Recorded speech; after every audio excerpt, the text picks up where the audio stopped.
How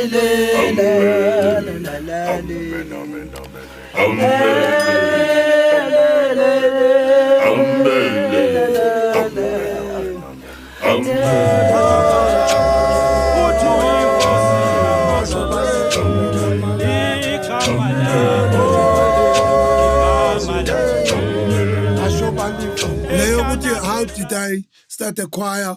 I started it eCoven. Kwakuculwa nje kungahlelekanga kodwa ngoba I'm not a chorister, I'm a musician.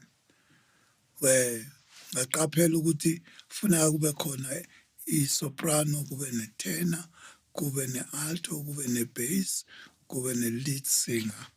Then there must be blending. Nasithi blending sisho ukuthi ama-voice ahlangane.